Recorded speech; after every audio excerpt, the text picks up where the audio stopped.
Hey guys, what's up? It's Kevin for the win, and we're back for another edition of Diablo 3. Today on the channel, we are taking a look at the Tal Rasha set, which just so happens to be the Season 23 starter set for the Wizard class. Season 23 of Diablo has been confirmed for April 2nd start date, so we're going to take a look at the Tal Rasha set here. Basically, this is an element set armor where it relies heavily on dealing its damage for elements. So the 2-piece bonus, damaging enemies with arcane, cold, fire, or lightning will cause a meteor of the same damage type to fall, and there's a cooldown of 8 seconds. 4-piece arcane, cold, fire, lightning attacks each increase all your resistances by 25%. 6-piece attacks increases your damage by 2,000% for 8 seconds. So that's arcane, cold, fire, and lightning skills each add 1 stack. At 4 stacks, each different one does more damage, basically. So to help with the set, I'm going to be using something called the Flashfire build.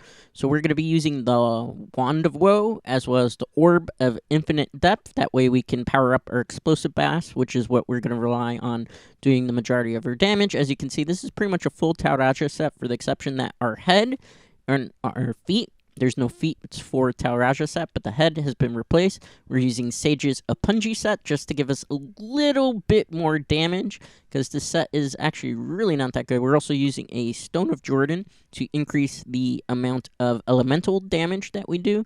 We're also going to be obviously using a Convention of Elements ring. We have the Tal Rasha necklace, and as you can see, these are the skills: Electrocute, Surge of Power, Explosive Blast, which is all our damage is going to be coming from, Chain Reaction.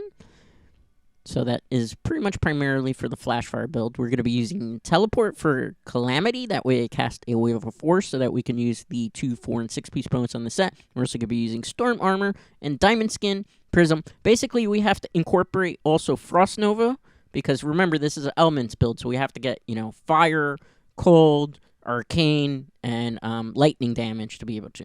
So our passives are Elemental Exposure, Illusionist, as you can see here, Evocation, we are also going to be using, as well as Audacity. In the Knights Cube, in Geom, Pauldrons of the Skeleton King, and Ring of Royal Grandeur.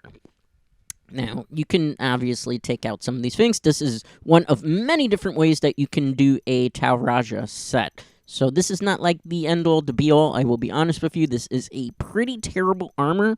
Probably one of the lowest tier armors for Season 23 in terms of your starter set armors. This is probably one of the ones you're going to want to avoid playing with. I will give some recommendations as to better armors to do. This is an armor without any augmentations, really, in terms of the armor being augmented with legendary gems. So we're going to be doing a Grey Rift 45, 55, and 65. So the minute you get into the gate, you want to start casting your Electrocute. Then you want to make sure you cast your Storm Armor, as well as your Diamond Armor. And then you're going to channel your Explosive Blast. Now, the more times you actually attack with your Explosive Blast, the larger that the stacks for your Wand of Woe, as well as your offhand weapon, which is the Orb of Infinite Depth, will go off. Now, eventually the strategy is, as you're hitting more things, the amount of times that Explosive Blast are going to go off increases greatly. So as you continue to hit more and more mobs, it's going to continue to increase to a point where it's just going to fire off rapidly. Now, the problem with this particular build is that it takes a while to build up that flash fire and get the perfect window of opportunity, so it takes a while. And on top of that, you're also going to have to maintain, as you see here, I finally got the build up there because I hit enough targets.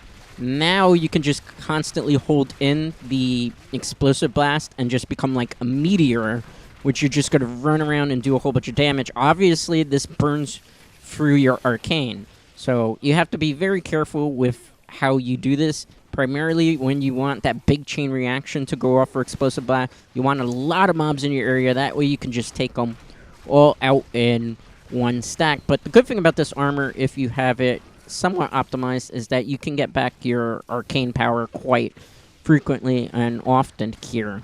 Now, one of the biggest problems with this armor is outside of Explosive Blast, the rest of your skills are not really doing damage. You're having to rely on the 2-piece bonus, actually dropping the meteor.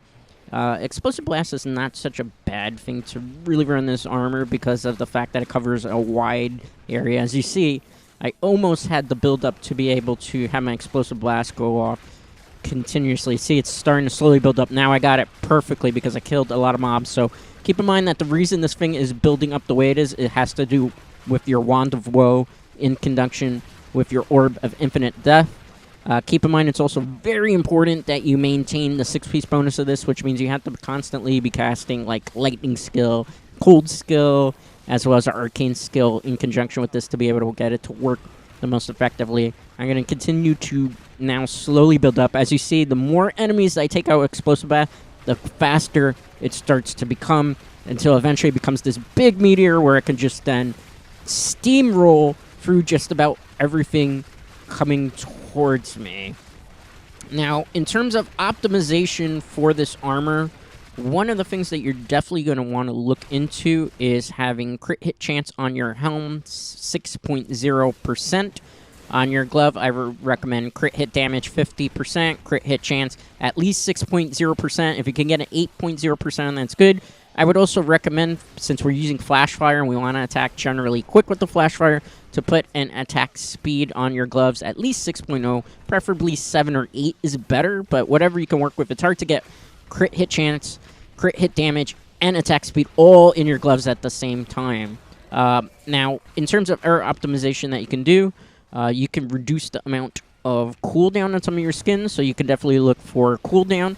If you want to take a larger area of damage, you could go area effect. My recommendation is, since flash fire is the build that we're going for, and explosive blast, anywhere where you can get explosive blast 15% as your roll on your armor, so let's realistically, it might be in your chest, it might be in your pants, that's where I would definitely recommend it. Now, keep in mind, since we're using the Sage Apunji, we also are getting a 250 increase to our intelligence. So it's going to be even harder to roll a good helm that gives you a jewel slot, as well as getting the 6.0 crit hit chance. So it might take you quite a bit to get that.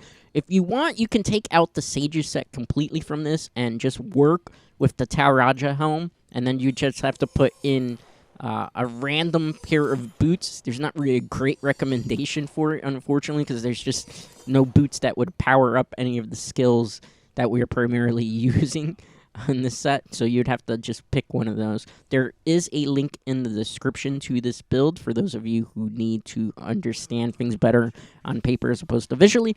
So this was a Grey Rift 45, cleared it in about 4 minutes. One of the big problems with armor, as you can see as we go higher up, this is a Grey Rift 55, is the fact that as you go higher up in the Greater Rift, Explosive Blast is not dealing as much damage, and it's harder to reach that maximum amount of stacks to be able to just run through things like a gigantic meteor ball and just steamroll through things. There's a lot of consistency issues with the flash fire build. Case in point, Kieran, we managed, though, to build up it. But the problem is, look, we built it up, but there's nothing really to attack. And by the time we do get to targets, we've run dangerously low on our arcane power. So that's one of the things. When you can hit a lot of targets with this, it's really good. Then there's other times when you can't hit a lot of targets with it, that you are stuck in this situation where you might have your arcane power perfectly maxed out, and you have the fireball set up for your explosive blast to just steamroll through everything, but then you don't have any mobs to attack into. Primarily, you want a large amount of mobs to just kind of run through everything at the same time, and you get really good massacre bonuses from this particular armor set in that retrospect. Now, in terms of where this particular armor stands for the wizard class and for season 23 of Diablo, this is a low-tier wizard armor. I'd say this is one of the worst armors. Now, originally, I would have said that that was the Firebird set, but the Firebird got some buffs that we are going to be talking about next week at some point here on the channel, as I revisit the new Firebird set, which has had a tremendous amount of changes to it to make it slightly better than Tal Rasha. But Tal Rasha is really complicated because you just have to constantly keep up the elemental bonuses to get your 6-piece bonus. Overall, this is like a really complex armor just based on, and it doesn't do really a great amount of damage for everything that you do. Like, the 4-piece bonus really doesn't make too much sense because you get more cooldown, so that's good that you get more cooldown, but then you don't really have too many other options. Now, ways you could probably optimize this armor a little further is, well, since we don't have boots, because there's no Tal Rasha boots, and necessarily we don't need a good belt primarily for the Tal Rasha set, we could, if we messed around with the particular skill sets, possibly fit in a Captain Crimson. Now, Captain Crimson pretty much is very splashable and says for the amount of cooldown reduction you have, you deal even more damage. And since we're already working with the 4-piece bonus that gives us extra cooldown reduction, you could increase the attack stat significantly to potentially get the Explosive Blast set to work a little bit better. As you see here, it's really a matter of just building up enough power with your Wand of Will, your offhand, and just getting the amount of stacks you need to do just steamroll through things like a non-stop running comet, meteor, whatever you want to call it, just steamrolling through things. Now, the big problem with Explosive Blasts is as you get higher up on the Greater Rifts, this particular strategy starts to fall off as well. Once you get to about Greater Rift 65, mobs start holding a lot of, start taking a lot more damage because they can tank it based on the amount of HP scale that goes with going higher up on the Greater Rift. So as they get higher up in the Greater Rifts and they have more HP and they're more tanky, they just basically stand there eating up this explosive blast chain that's going off and will pretty much hit you and one-shot you. This happens as soon as Greater Rift 65, which you are going to see in a couple of seconds here because we're probably going to be able to steamroll. This is a good build that will get you to about Greater Rift 60, so it'll be able to carry you through the season journey if you follow some of my advice fairly early in. After Greater Rift 60, it's going to drop off. Ideally, what you want to do is use this Hadrid's Gift. For those of you who are not familiar with Hadrid's Gift, what it basically is that in order to, every time you complete a seasonal journey chapter, which is chapter 2, 3, and 4, you will get 2 pieces of a Hadrid's Gift for completing chapter 2, 3, and 4.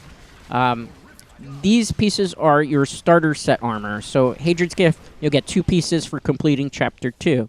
Then you will get, for completing chapter 3 of the seasonal journey, 2 more pieces. Then when you complete the chapter 4, you get the final 2 pieces. You're guaranteed a full set of your star set armor. You are not guaranteed Ancient Legendary or Primal Ancient Legendary for that matter in your roll. You could possibly, as you open a Hadrid's Gift, get super lucky and get an Ancient Legendary. You will not get a Primal Ancient Legendary due to the fact that on a seasonal journey, it's locked Primal Ancient Legendaries until you clear a Greater Rift 70. So unless you're opening your Hadrid's Gift after level 70 for a Primal Ancient Legendary, which I do not recommend, that's the only way you would be able to get one in your Hadrid's Gift option there. So keep that in mind. You cannot get Primal Ancient Legendaries in Seasonal Journey from your Hadrid's Gift unless you happen to complete a Greater Rift 70, which is probably not going to happen before you open them.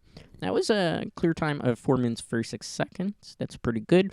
This is going to be a Greater Rift 65. This is the only Greater Rift I'm going to do. As you see here, this armor is super weak, and as you can see, we're going to take a lot of damage because we don't have a way as we get higher up into our Greater Rifts to really build up these stacks that we need and then Explosive Blast. Look at how much damage I took. Look at how much damage I'm kind of dealing back to them. They're dealing more damage than I can actually dish out here, which is going to be a big problem of trying to get your Tal Rasha set to extend and climb higher up in your seasonal journey. Now, my recommendation, I would use this to farm on low levels to get either the Typhoon set, which is the Frost Hydra build, which I do have a video of that from Season 22 up already in the playlist, so definitely make sure to check that out. I will actually revisit the Hydra set later on this season. I'm going to be covering the star set armors as well as the armors that have been changed first for Season 23 of Diablo before I revisit some of the older armors. So I would recommend the Typhoon set, or I would recommend Chantotum Veer, which kind of has similar principles to Flash Fire, as in regards to just steamrolling through enemies and running through things and dealing a whole bunch of damage without having to really stop particularly too much. Chantotum Veer is really great at doing this particular strategy way better than the Tal Rasha set can operate. So that's definitely something I would recommend.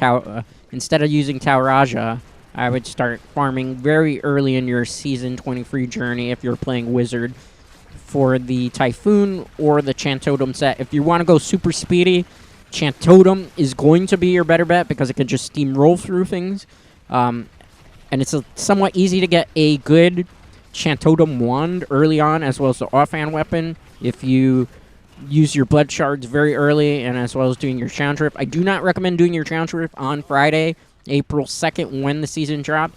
Wait till like Monday or Tuesday when the challenge rift changes, and then do it then, because that will be more effective for it. Wait till they switch out the challenge rift before you do it. Don't do it at the very start of the season. Wait until like Monday or Tuesday to do it. That's a common mistake that people tend to make in Diablo 3.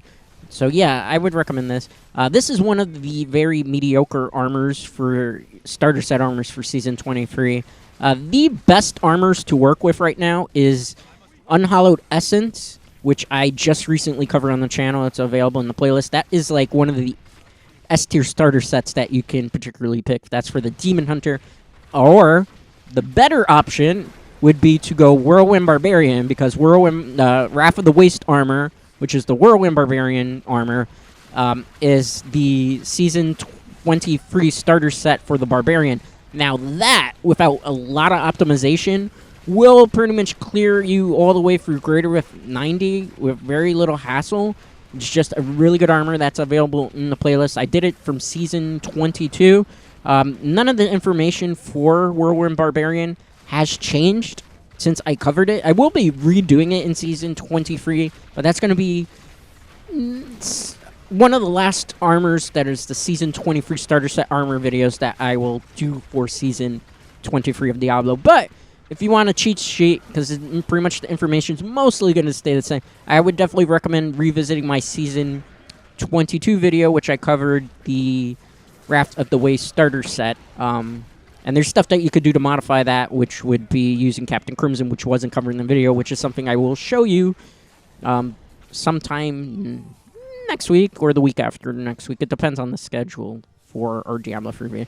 But my recommendations for Season 23 when it comes to picking a class, I would go Barbarian. And if you don't like playing Barbarian, I would recommend them playing Demon Hunter, because they just have the better options. I would recommend staying away from the Wizard, because as you see, Tal Rasha is not very good of an armor to work with. I'm honestly surprised they didn't pick Firebird, which they just changed for it. Now, another route is there's Necromancer with Rothman. That's an okay B tier armor. I haven't had a chance yet to playtest with the new changes made with Bone Spirit and everything. So it's hard for me to recommend something that I haven't actually personally tested as of yet. But it's a B tier armor generally. So with the new changes to it, it might be substantially a little bit better, but that's a decent armor to use, B tier. There's also the Season 23 starter set for the Witch Doctor, was the Helltooth armor. Helltooth is not as bad as it used to be. If you do the Zombie Bear build, which is using the Scrimshaw weapon, as well as the new offhand, which is the I'm going to butcher the name, Uphodon Trigody, particular offhand weapon that boosts the zombie bears. You could do a zombie bear build, which I have covered actually on the channel before for Helltooth armor in Season 22. All the information for that applies the same way as well, because nothing has been changed or modified from Season 22 to Season 23 with the Helltooth armor. That one's an okay B tier. It's a very slow push build, but that is a better option, I would say, than going Tal Rasha even.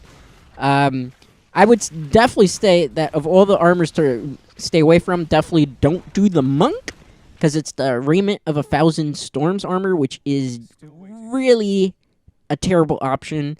I've covered that in the end of Season 22. All the information for that still applies as well, as there was no changes to that armor in Season 23 or anything to help augment that. I would say stick with Barbarian first, Demon Hunter next, Witch Doctor. Then I would say if you really want to play Wizard, then go Wizard. Then maybe then I would probably say Crusader has Roland's Legacy, which is not a bad armor with the sweep attack. It's just boring to use. So let's figure this out, guys. Here, I'm doing the math in my head. pick Barbarian, then pick Demon Hunter. Then, if you don't want to play those two, I would recommend picking then Crusader, then Witch Doctor, then Wizard, and last but definitely last on the list would be the Monk in terms of which particular ones you should pick for the arm. The Monk has the worst start. Witch Doctor doesn't have that much better. Barbarian and Demon Hunter the best. Wizard didn't fare too well this time, unfortunately. Alright, so that was a Greater Rift 65, as you can see, without augmentations of vanilla armor. 7 minutes and 20 seconds, which is not very good and very fast. This will not get you very high placement in the leaderboard for the season. So for those of you who like to get high leaderboard placement, definitely you have to switch to Chantotem Veer or Frost Hydra build. Probably Chantotem Veer, because that'll get you a lot higher up with the right optimization for it. I have older videos for Season 22 for Chantotem Veer and the Hydra build. Definitely just look in the playlist. I am trying to see if I can get some better things for this, but unfortunately, just like this armor, I got a pretty crappy start here. So, there has been changes to the followers for Season 23 Diablo. I will cover that not next week. I will cover that primarily the following week because I need time, like everybody else, to actually build the stuff up for my followers to actually be able to cover them because they're not geared up right now. Season 23 goes live on April 2nd at 7 p.m. Pacific time. This is pretty much Tal Rasha set, so thanks for watching. If you liked this video, make sure you give it a like, and if you haven't already, consider subscribing to the channel as it helps the channel grow, and I will see you for the next Diablo 3 video. And definitely let me know in the comments what you think of the starter sets for Season 23 of Diablo. Which one are you planning to use? Which one are you planning to stay very far away from? And what do you think of the changes as well? Anyway, this is Kevin for the win. Until the next time we meet in Sanctuary, stay safe and stay healthy.